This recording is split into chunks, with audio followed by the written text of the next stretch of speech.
موت کیا ہے؟ موت عام طور پر یہی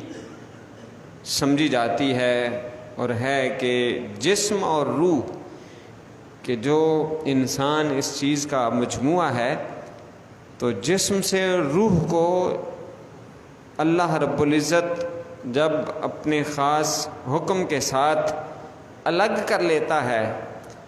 اور اس کے لیے جس فرشتے کی ذمہ داری عائد کی گئی ہے اس کے ذریعے سے روح کو نکال لیتا ہے، وہ روح کہ جو اللہ ہی نے انسان کے جسم کے اندر رکھی ہے، کہ جس کے بارے میں جب پوچھا گیا کہ یہ روح کیا ہے،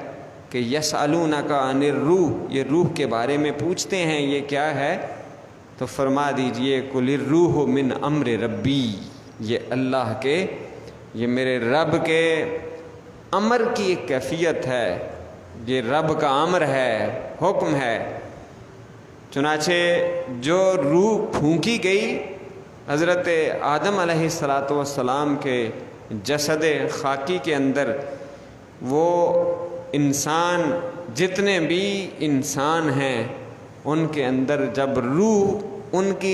ان کے جسم سے الگ کی جاتی ہے تو کہا جاتا ہے کہ یہ فوت ہو گیا ہے، یہ اس کا وصال ہو گیا ہے، یعنی یہ اپنے اصلی وطن کی طرف واپس پلٹ گیا ہے، جہاں سے آیا تھا اسی طرف کوچ کر گیا ہے، رحلت فرما گیا ہے۔